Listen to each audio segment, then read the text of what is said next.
Hi guys, it's me Jack with the Social Yet Distance.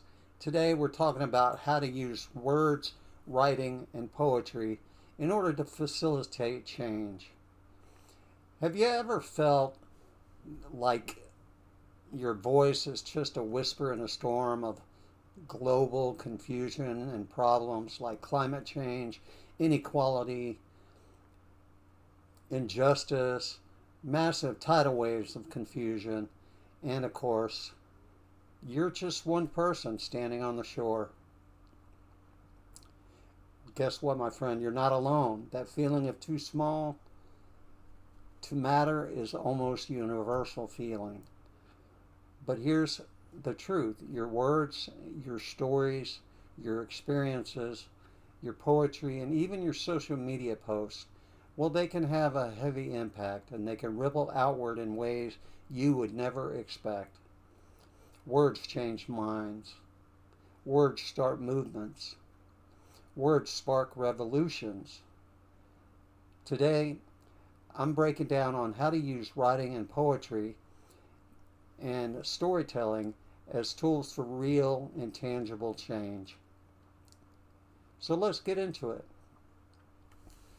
Part one, you got to find your why. Your power as a writer begins with your inward. It begins inward, and now it's not with all the world's problems on your back, but with one question: what is my why?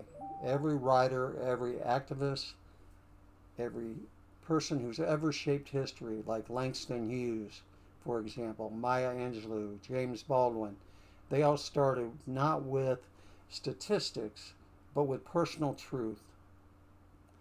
Hughes wrote about what it felt like to be black in America.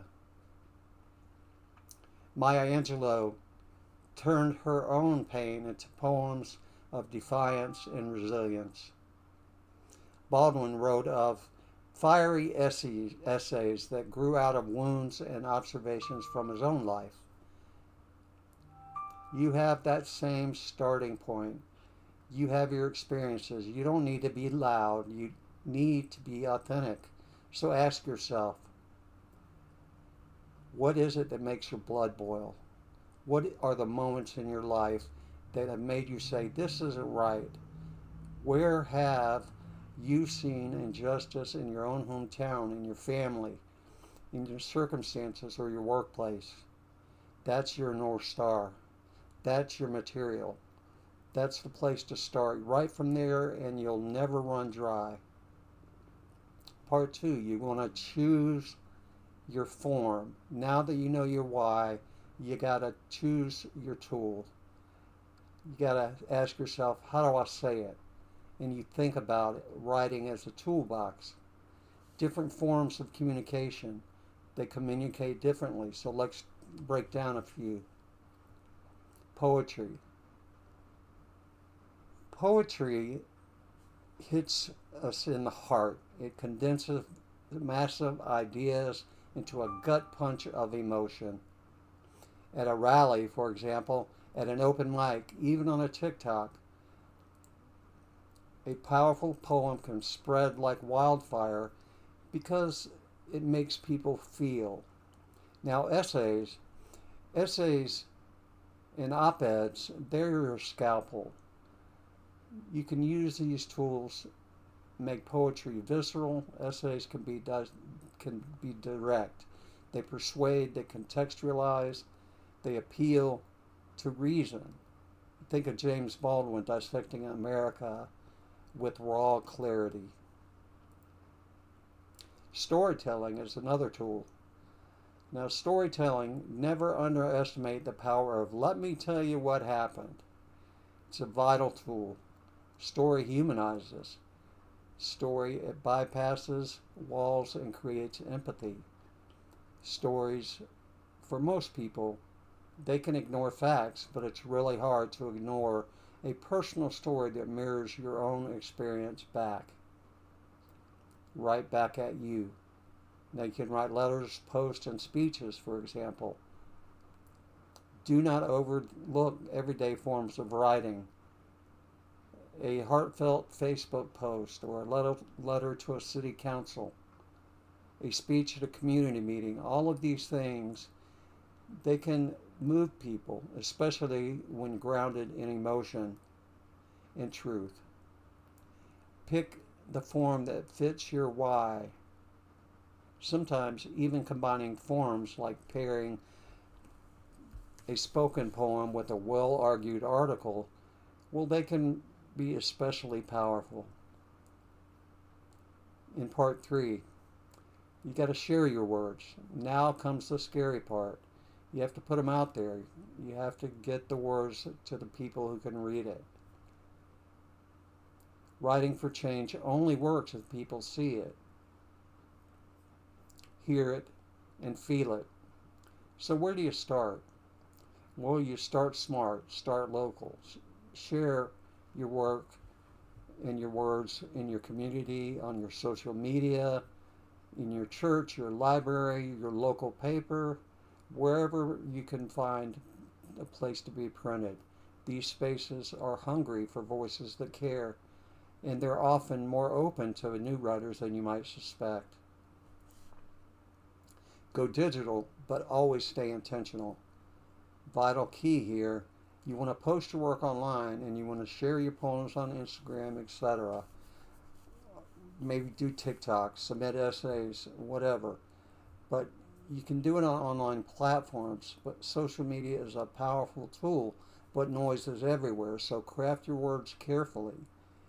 Craft them to be clear, personal, and true. Honesty works. Collaboration is a good tool.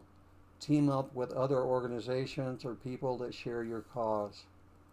Lend your words for their newsletters, their rallies, their campaigns. Get the words out there, get them seen. Activism is collective, not solo work. So your words will grow stronger in a chorus than just an individual speaker. You want to speak it out loud.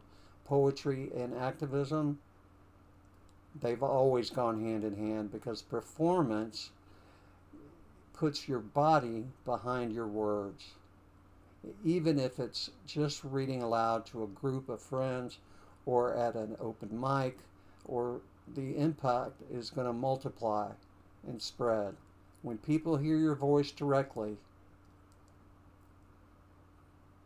for the ripple effect, really important. Here's something that you need to remember. You don't always get to see the immediate results of your writing. You may post a poem and hear silence. You may write an article and wonder if anybody listened or even read it. But here's the truth. It only takes one person to read your words, to shift their thinking, and to carry that energy into their own circles. That's all it takes. That's how movements ripple outward. Think of Rachel Carson. Her book, Silent Spring, didn't really end environmental concerns